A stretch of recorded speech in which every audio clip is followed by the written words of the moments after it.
Breaking చూస్తున్నాం. హైదరాబాద్ అంబర్పేట ఘటనలో మరో ట్విస్ట్ చోటు చేసుకుంది. ఇద్దరు యువతులను కత్తితో పొడిచిన నిందితుడు తర్వాత రైలు కింద పడి ఆత్మహత్య చేసుకున్నాడు. నిందితుడు రమణ విద్యానగర్ సమీపంలోని రైల్వే ట్రాక్పై ఘటన చోటు చేసుకుంది. రమణ డెడ్ బాడీని ఉస్మానియా ఆసుపత్రికి తరలించారు పోలీసులు. అర్ధరాత్రి 12 గంటలకి రైలు కింద పడినట్టుగా గుర్తించారు. గత కొద్ది రోజులుగా ప్రేమ పేరుతో బాలికకు వేధింపులు చేస్తున్నాడు రమణ. తన ప్రేమను నిరాకరించిందని యువతిపై కత్తితో దాడి చేశాడు. అడ్డుకోబోయిన మరో యువతిపైన అటాక్ చేశాడు. కత్తితో పొడవడంతో ఇద్దరికి తీవ్ర గాయాలయ్యాయి. ఇద్దరు యువతులను విద్యానగర్ ఏఎంఎస్ హాస్పిటల్లో చికిత్స అందిస్తున్నారు. ఇక దాడి తర్వాత భయంతో రమణ పారిపోయాడు.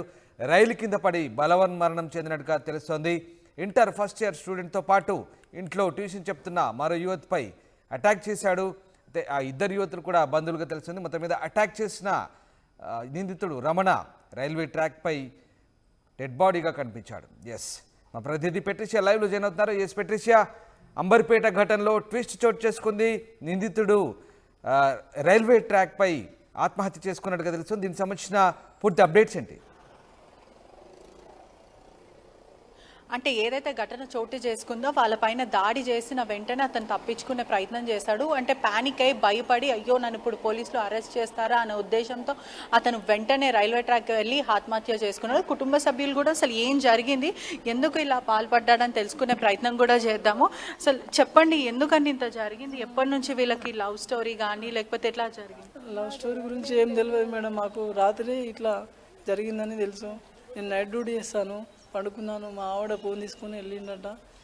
ఆమె బ్యాంగిల్ స్టోర్ నడిపిస్తుంది. అక్కడ నుండి ఫోన్ తీసుకొని వెళ్ళిపోయిందట. ఈ విషయం కూడా ఇట్లా చేస్తాడని కూడా మాకు ఏమో ఫోన్ల నుంచి కూడా మాకు ఏం అనుమానం రాలేదు. అంటే ఇప్పుడు ఈ ఘటన ఎప్పుడు జరిగింది? అంటే రమణ ఎప్పుడైనా అమ్మాయిని వేధించడం కానీ ఇట్లాంటి వేదన రాలేదు. మరి ఎందుకని కత్తితో పడడం జరిగింది? ఎప్పుడు కూడా మాకు కనపడలేదు. అట్లాంటి అబ్బాయి కూడా కాదు. ఇట్లా సడన్గా మాకు అట్లా చేస్తాడని కూడా మేము ఊహించలేదు. ఇద్దరు కూడా ఒకటే కాలేజ్ అని చెప్తున్నారు. కాలేజీ ఒకటి కాదు మేడం, స్కూల్ మేట్స్ వాళ్ళు. కాలేజీ అబ్బాయి శ్రీ చైతన్య, అమ్మాయి వేరే కాలేజీ. అది మేడం. అసలు ఏం జరిగి ఉంటుంది? అంటే ఎందుకు భయపడ్డారా లేకపోతే ఎవరైనా బెదిరించారా? ఎందుకని సూసైడ్కి పాల్పడ్డా చేసిండో మరి తెలియదు. బెదిరిస్తూనే చేసినట్టుండు. వానికి భయం ఎక్కువనే. బెదిరించిరో తెలియదు, బెదిరించిరో భయపడ్డాడో తెలియదు. మాకేం తెలియకుండా అయిపోయింది. మరి ఇది జరిగినప్పుడు మీకు వచ్చి చెప్పారా? చెప్పిందా? మీకు ఎట్లా తెలిసింది ఇట్లా? ఆవిడ ఇట్లా వాళ్ళ షాప్ దగ్గరకు వచ్చి మీ అబ్బాయి ఇట్లా చేసిండటని వాళ్ళను అవును అడగగానే నా ఇంటికి వచ్చింది. ఇంటికి రాగానే వాళ్ళ ఇంటికి వచ్చి మీ అబ్బాయిని కూడా పొడి చేస్తాం, చంపేస్తామని అట్లా వాళ్ళ కుటుంబ సభ్యులు వచ్చి మిమ్మల్ని బెదిరించిన తర్వాత పోలీసులు రావడం జరిగింది. వచ్చి మా ఇంట్లో నుండి మమ్మల్ని బయటికి వెళ్ళనియలేదు. వెళ్ళకపోవడంతో మేము అబ్బాయిని ఏం చూసుకోలేకపోయాము. అట్లా కూడా అబ్బాయి భయపడి అట్లా కూడా చేసుకోవచ్చు. మరి ఎవరైనా ఏమన్నా చేసిరో మాకు తెలియదు. ఏం జరిగింది? పోలీసులు ఏమంటున్నారు? వాళ్ళ కుటుంబ సభ్యులు మీ మీద వచ్చి దాడి చేయడం ఇట్లాంటి వేదన జరుగుతుందని మా వాళ్ళు ప్రొటెక్షన్ కూడా మాకు మంచిగానే ఇచ్చారు మేడం.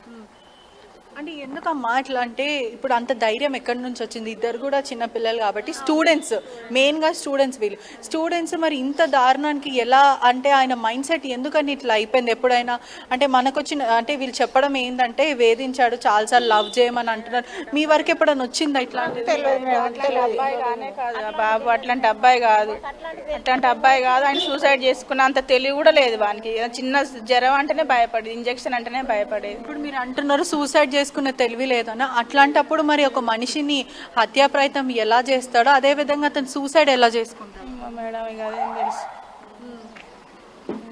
చెప్పండి. అంటే ఒక చిన్న దానికి కూడా భయపడతారని చెప్తున్నారు. అలాంటప్పుడు ఒకళ్ళ మీద హత్యా ప్రయత్నం ఎలా చేస్తాడో అతను ఎలా చనిపోతాడు? అట్లా చేసాను కూడా నేను ఊహించలే మేడం. అట్లాంటి వ్యక్తి కూడా అనిపించలేదు మాకు. అట్లాంటి విషయాలు కూడా ఆయనలో అవపడలేదు. మంచిగానే ఉండేవాడు, కాలేజీ వచ్చేవాడు మంచిగానే. అంటే ఎట్లా బాగా చదువుకునేవాడా? అంటే మొత్తం అన్నిట్లో యాక్టివ్ ఉండేవాడా? బాగానే చదువుతాడు మేడం. ఎప్పుడైనా రిమార్క్ ఉందా? ఏదైనా గొడవలకు వెళ్ళడం కానీ ఇట్లాంటివి ఏదైనా? అలాంటివి లేవు ఆయనకు. అలాంటివి అసలు అలవాట్లు కూడా లేవు. ఎప్పుడు కూడా ఇట్లాంటివి ఏమీ జరగలేవు ఇంట్లో? జరగలేదు మేడం అలాంటివి. ఒకసారి వాళ్ళ మదర్తో మాట్లాడే ప్రయత్నం కూడా చేద్దాం. అసలు ఏం జరిగిందని తెలుసుకునే ప్రయత్నం కూడా చేద్దాము. ఆన్లైన్లోకి వచ్చింది అంతే. మళ్ళీ కాల్ చేసినాము, లిఫ్ట్ చేయలేదు. 7 ఆ టైంలో మళ్ళీ 11:47కి 11 అసలు ఇక మళ్ళీ మేము పెట్టిన మెసేజ్లన్నీ విన్నాడు, మళ్ళీ ఆఫ్ చేసేసిండు ఎమ్మటే. ఎట్లాంటి రిప్లై లేదు, రిప్లై ఇవ్వలే. తర్వాత మళ్ళీ ఎప్పుడు స్విచ్ ఆఫ్ వచ్చింది, తర్వాత మళ్ళీ ఎమ్మటే ఆఫ్ చేసేసిండు ఎమ్మటే. వాళ్ళ కుటుంబ సభ్యులు ఏమన్నా ఇంటి మీదకి దాడికి వచ్చారా? ఏం రాలేదు. జరిగినప్పుడు ఏం జరగదు. అంటే ఎట్లా ఉంటుండే? ఈరోజు దాడి చేశారు, 2 అమ్మాయిల పైన. ఇంతగానో అవసరం. వాళ్ళు మాట్లాడని పరిస్థితిలో ఉన్నారు, కొంచెం డిప్రెషన్ ఫీల్ అవుతున్నారు. వాళ్ళకు కూడా ఆ కొడుకును పోగొట్టుకున్న బాధ అయితే వాళ్ళకి కనిపిస్తుందని చెప్పొచ్చు. అసలు మా వాడు ఇలాంటి వాడు కాదు, అసలు ఎందుకు ఇలా చేశాడో మాకు ఇప్పటికీ ప్రశ్నగా మారింది. చాలా షాక్గా ఫీల్ అవుతున్నాం, ఎందుకంటే ఇట్లాంటి గొడవలు ఎప్పుడు ఇంటి మీదకి తీసుకురావడం కానీ రమణ ఎప్పుడు ఇలాంటివి ఎప్పుడు చేయలేదు. మరి ఎందుకని ఇట్లా జరిగిందంటే ఎవరైనా ఇన్ఫ్లుయెన్స్ చేశారా, లేదంటే అసలు ఒక మనిషిని చంపేంత ఏదైతే ఆ ధైర్యం ఉందో ఆ ధైర్యం కూడా లేదు, చనిపోయేంత పిరికివాడు కూడా కాదని కుటుంబ సభ్యులు చెప్పడం కూడా జరుగుతుంది. ప్రస్తుతం అయితే మనం మార్చరీలో ఉన్నాం, పోస్ట్ మార్టం జరుగుతుంది. పోలీసులు అయితే కేసు ఇన్వెస్టిగేషన్ చేస్తున్నారు. ఒకవైపు కుటుంబ సభ్యుల దగ్గర నుంచి కూడా మాకు బెదిరింపులు వస్తున్నాయని వీళ్ళందరూ చెప్పడం కూడా జరుగుతుంది. Right, thanks for the update Patricia. ఇది హైదరాబాద్ అంబర్పేట ఘటనలో ట్విస్ట్ చోటు చేసుకుంది. 2 యువతులను కత్తితో పొడిచిన తర్వాత రైలు కింద పడి నిందితుడు రమణ ఆత్మహత్య చేసుకున్నాడు. విద్యానగర్ సమీపంలోని రైల్వే ట్రాక్పై ఘటన చోటు చేసుకుంది. రమణ డెడ్ బాడీని ఉస్మానియా ఆసుపత్రికి తరలించారు పోలీసులు. అర్ధరాత్రి 12 గంటలకి రైలు కింద పడినట్లుగా గుర్తించారు.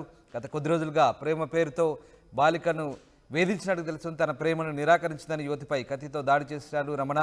దీంతో అడ్డుకోపోయిన మరో యువతిపైన అటాక్ చేశాడు. దీంతో 2కి తీవ్ర గాయాలయ్యాయి. అయితే ఆ భయంతో ఆ నిందితుడు వెంటనే వెళ్ళి ఆ రైల్వే ట్రాక్పై బలవన్మరణానికి పాల్పడ్డట్టుగా తెలుస్తుంది.